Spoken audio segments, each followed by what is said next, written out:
All right, what's up, guys? Point of this video is really just to help summarize what our game plan is on launch day, just to make sure whether you're an Empire, Loyalist, Church of Disrespect, everyone's on the same page, everyone starts off efficiently as possible, right?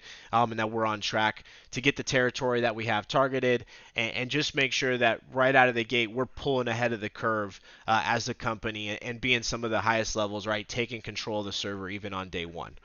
Um, those of you out there who are like, but this is the actual game. Why are we going to rush through it? And I'm not saying that we're going to be gunning it all the way to level 60, but I do think that being one of the being efficient out of the gate and hurrying up to hit level 12, get your faction, get your 1,000 gold contributed to the company so we could purchase a territory is extremely important. Even beyond just the territory, when we're going to be on a high pop server like a Camelot, to where there are going to be thousands and thousands and thousands of people on day one, being just ahead of the curve is going to make leveling and life a lot more pleasant than if you are in the masses of this huge group of people, right?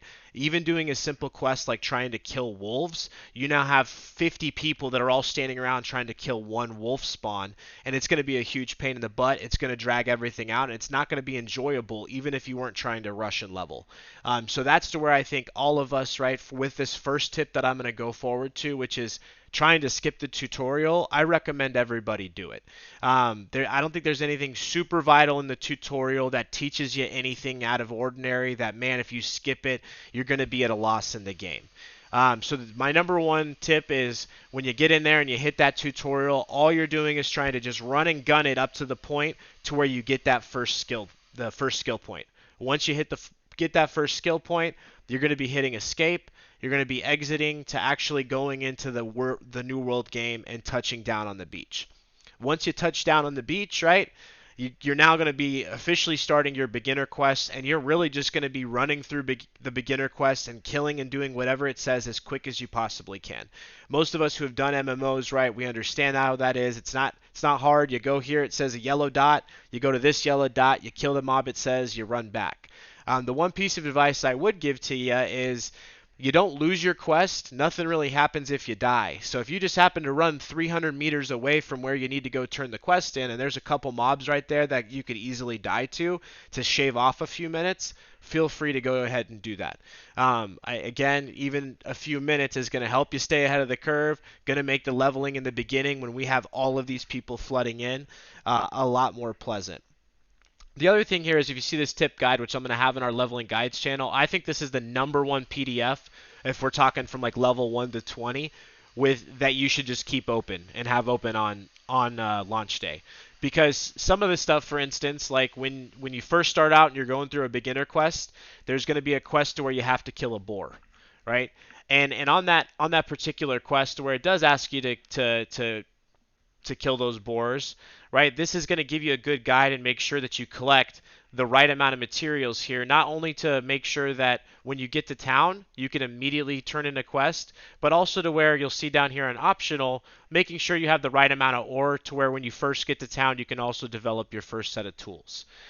So I would just keep this handy, right? Make sure that you're kind of staying in tune with it.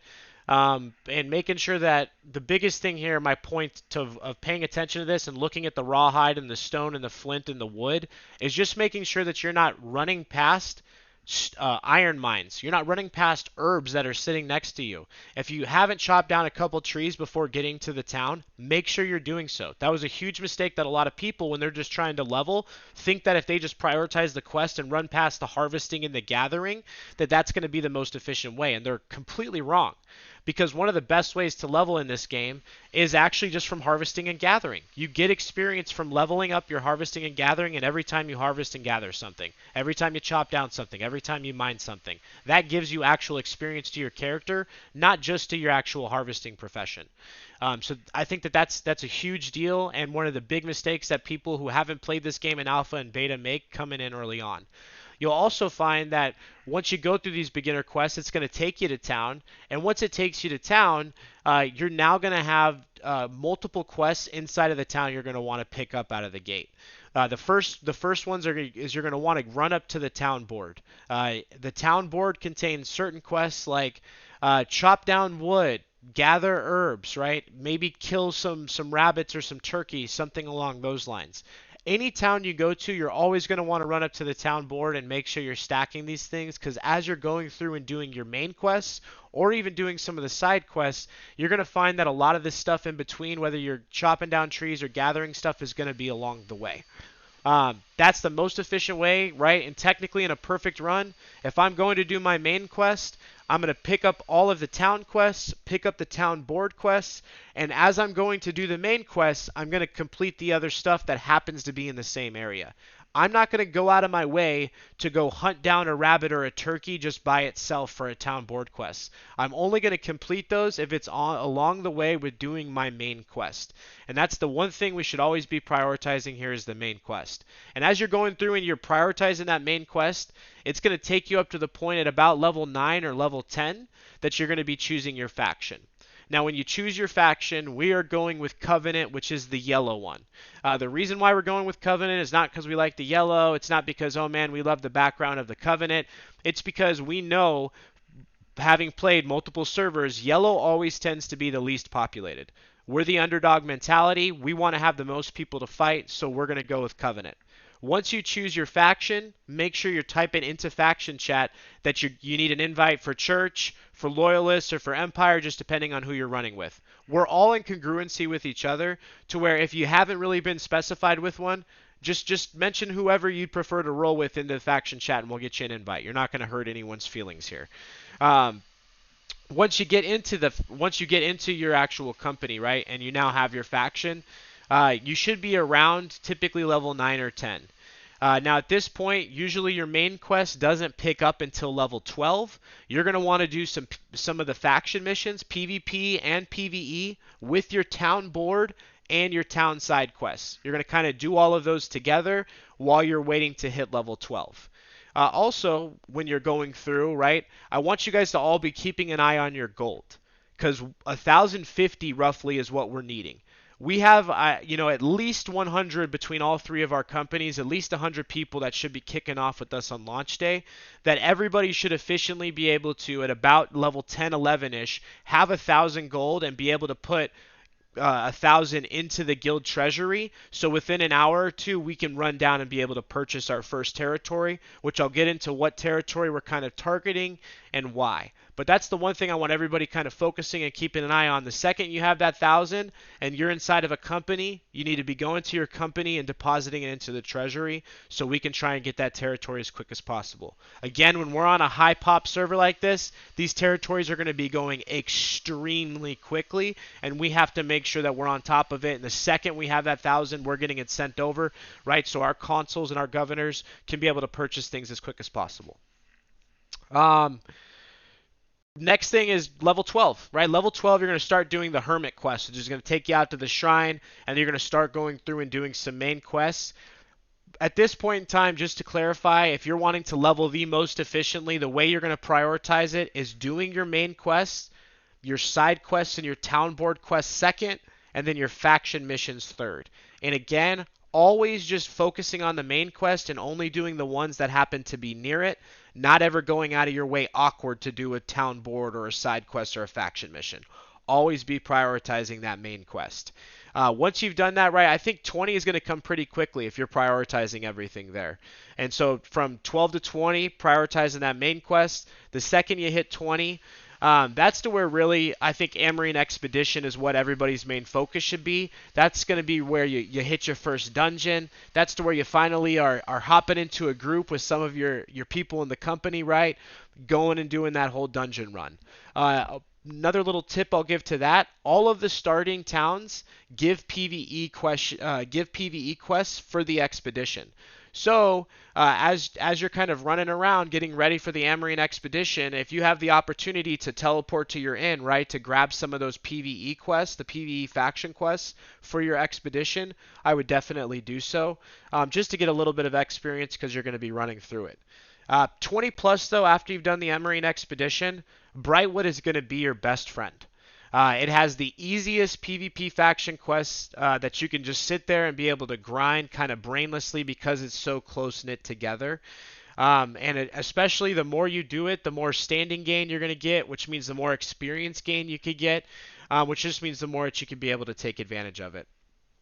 One thing I do want to mention with that when I am talking about the standing gain here, because especially if some of you guys are newer, it might not be something you've necessarily had a whole lot of experience with. And you'll see here I have a screenshot of just some of the examples of when you level up in a territory. So when you've killed mobs in an area, you've done a quest, you've done some type of influence, right? You're then going to level up and get a territory standing. And once you get a territory standing level, you get an option. You could get standing gain, trading tax, gather, and I want to just remind you guys to make sure you're kind of picking your standing gain the way you want to play the game and whether you're going for early or end game. Because if I'm trying to be one of the first level 60s, I'm going to be somebody I'm probably going to go standing gain and I'm going to go XP gain, which we don't see here, but is one of the options. Those are going to be the first two that I'm going, right? Well, if I'm somebody that I'm like, I know I'm going to be hitting level 60, I'm going to be no life in this no matter what, and I want to be playing for the next year, well, maybe doing your gathering speed or storage space or maybe reduction on taxes might be a little bit more of a better strategy for you because you know you're going to be hitting level 60 quickly no matter what, right? I plan to probably do like a hybrid strategy to where at the very beginning, because I want to make sure I'm taking control and we're staying ahead of the curve. I'm going to be doing standing gain and XP gain, right, just to really up it. But then probably later levels, right, once I kind of am ahead of the curve, I'll probably start switching to gather and storage space. Just something I kind of want to throw out there because I know a lot of people when you're brand new don't even look at this screen until you're like level 12 and you had like level 5 points in territory standing you could have been putting into Windsward that could have been helping your gathering or your leveling, right? Or doing both. Maybe that's what the two you're rotating in between. So just make sure that you guys are keeping that in mind. And then the last thing I'm going to bring up here before I end this, which is only supposed to be a couple minutes, and I'm sure I'm way past that now, is just talking about what territory that we're going to be going for here.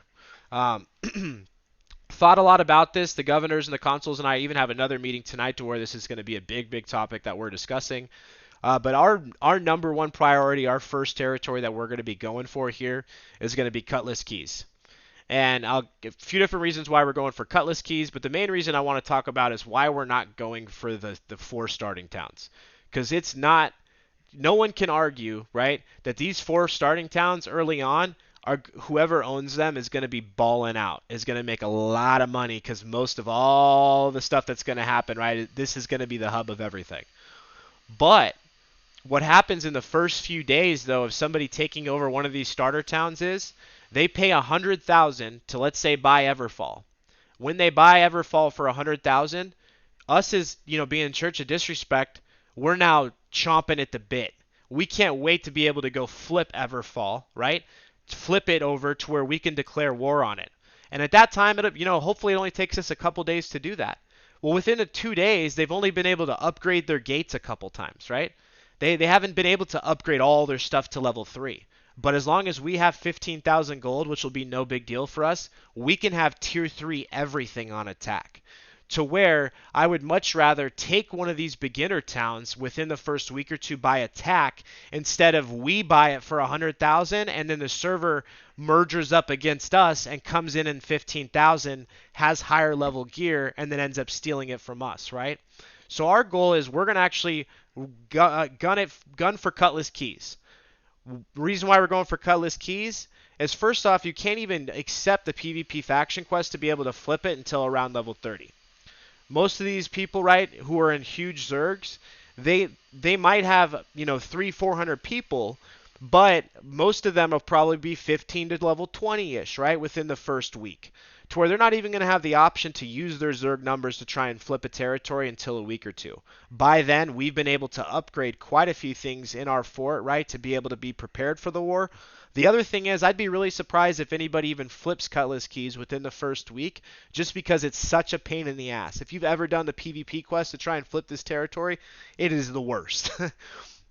It's where I almost think it works like a separate defense for us. And then the third and final thing is great resources. Whether it's the herbs to get the right food for the cooking, the gold, the silver that's included here, right? Cutlass Keys is it's a wonderful, I think, middle of the road, not taking too risky to where if we put 100k towards this territory, I think we'll be able to keep it and we're not going to end up losing it. and we can focus on attacking these starter towns and trying to take it from some of these other guys. So that's kind of our main goal, our main focus where we're going forward here. Again, our governors, our consuls tonight have some meetings to really talk about our second step. Do we just want to focus on attacking? Maybe do we want to spread out and try and spend another 100,000 to grab another higher level territory? That's something that we're going to kind of work. But as far as phase one, guys, this is everything I've kind of discussed here on day one. That should be our phase one and what everybody's moving towards. Any specific questions out of this? Because I know this was kind of broad and quick. Please make sure you're shooting me a message on Discord, right, or asking in the New World chat. Most of my guys, right, have kind of know my mentality, know where I've going, have already asked the questions themselves to where everybody's kind of helping everybody at this point. But 5 days away. Can't believe it's freaking happening. It's almost surreal. I love you guys. I can't wait to paint this map yellow, baby. Repeat what we're looking at right here, except the whole freaking thing. I'm out.